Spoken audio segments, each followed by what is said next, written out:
प्रिय छात्र छात्राओं, सुप्रभात।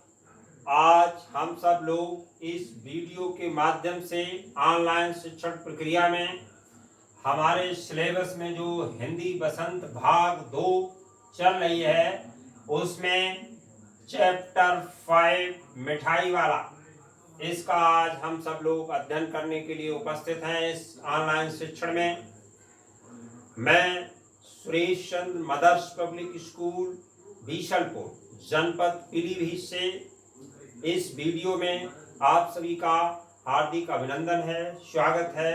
आज इस पूरी वीडियो को बड़े ध्यान से देखेंगे और इसमें जो कुछ बताया जाएगा उसको विशेष रूप से ध्यान देते हुए सीखेंगे।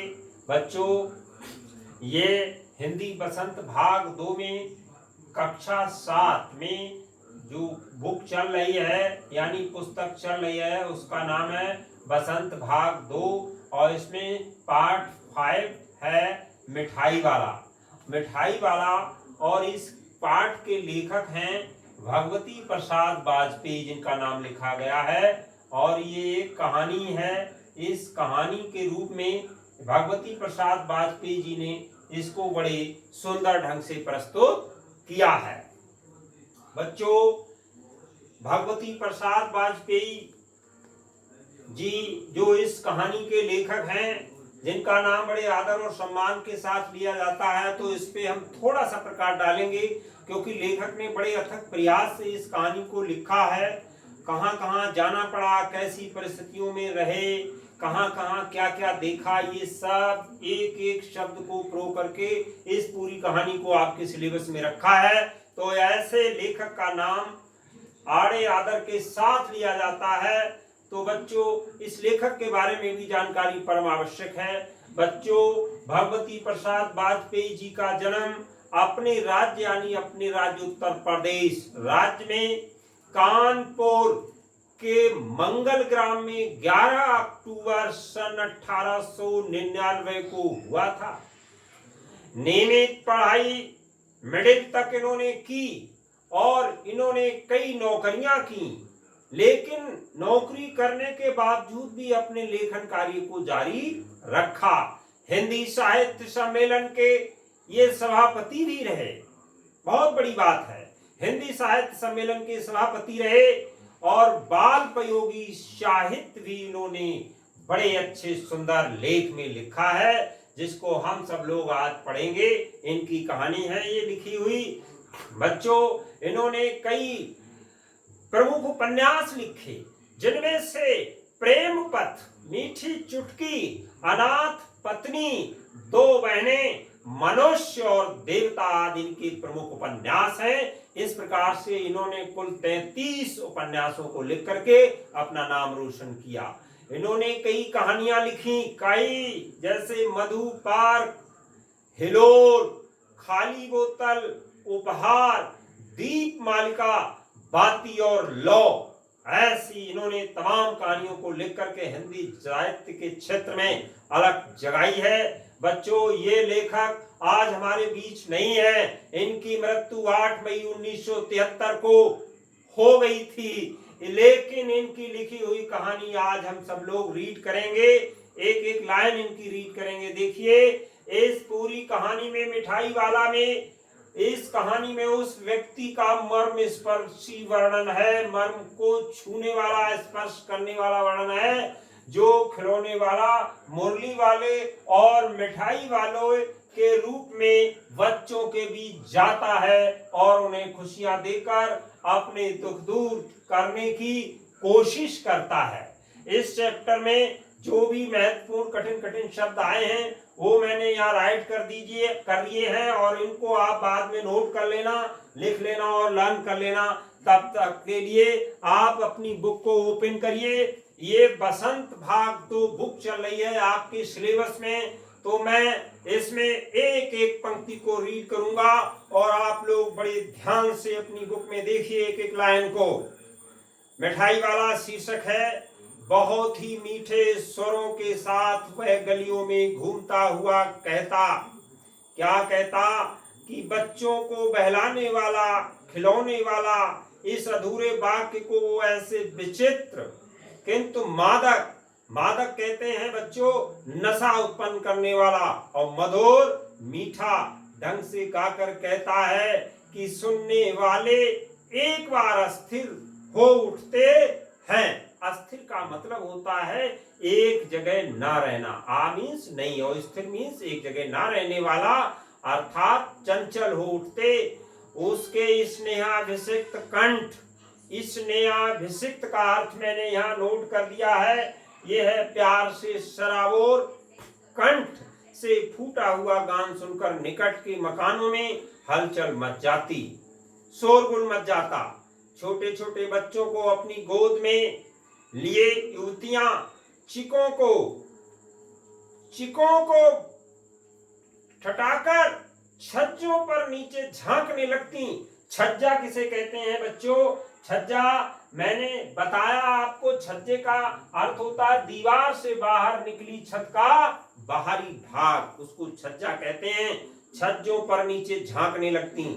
गलियों और उनके अंतर्व्यापी कहते हैं अंदर तक फैला हुआ छोटे छोटे उद्यानों का अर्थ होता है बच्चों बगीचों में खेलते और इठलाते हुए बच्चों का झुंड कहते हैं समूह के लिए उसे घेर लेता, और तब वह खिलौने वाला वहीं बैठकर खिलौने की पेटी खोल देता।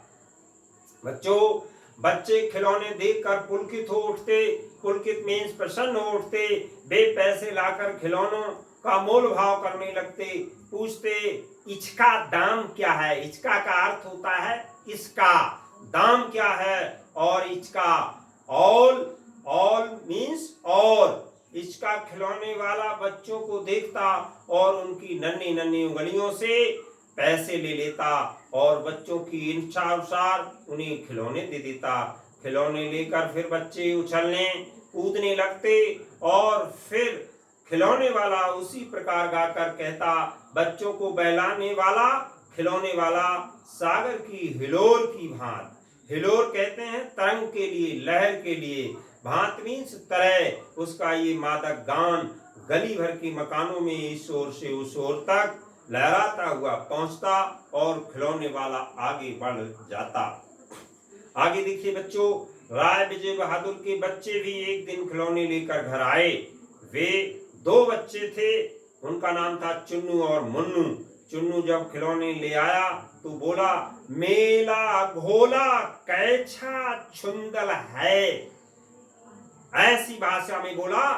तो बच्चों इसका अर्थ हुआ मेरा घोड़ा कैसा सुंदर है। मुन्नू बोला औल का अर्थ होता है और।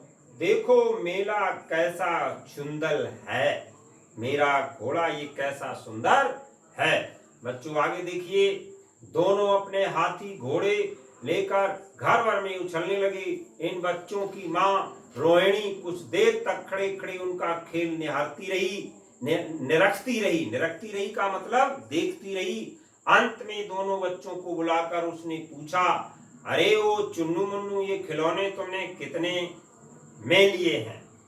तो मुन्नू बोला 2 पैसे में। खिलौने वाला दे गए हैं। रोहिणी सोचने लगी, इतने सस्ते मीन्स कम मूल्य पर कैसे दे गया, ये तो वही जाने, लेकिन दे तो गया ही है, इतना तो निश्चय है। एक जरा सी बात ठहरी, रोहिणी अपने काम में लग गई। फिर कभी उसे इस पर विचार करने की आवश्यकता भी भला क्यों पड़ती। बच्चों आगे देखो, नंबर 2 पे भाग में दिया है, 6 महीने बाद नगर भर में 2-4 दिनों से एक मुरली वाले के आने का समाचार फैल गया। लोग कहने लगे, भाई वाह, मुरली बजाने में वो तो एक ही उस्ताद है। उस्ताद मीन्स प्रवीण है, कुशल है। मुरली बजाकर गाना सुनाकर वो मुरली बेचता भी है, सो भी 2-2 पैसे में। भला इसमें उसे क्या मिलता होगा, मेहनत भी तो ना आती होगी। एक व्यक्ति ने पूछ लिया, कैसा है वो मुरली वाला, मैंने तो उसे नहीं देखा। तो बच्चों उत्तर मिला, उम्र तो उसकी अभी अधिक ना होगी, यही 30-32 का होगा।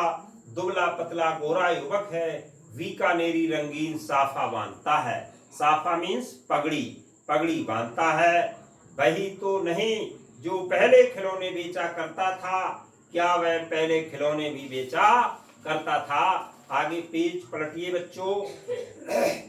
हाँ, जो आकार प्रकार तुमने बतलाया, आकार प्रकार का अर्थ यहाँ लगाया जाएगा रूप और रंग। उसी प्रकार का वह भी था तो वही होगा, पर भाई है वो एक उस्ताद, प्रवीण है, कुशल है।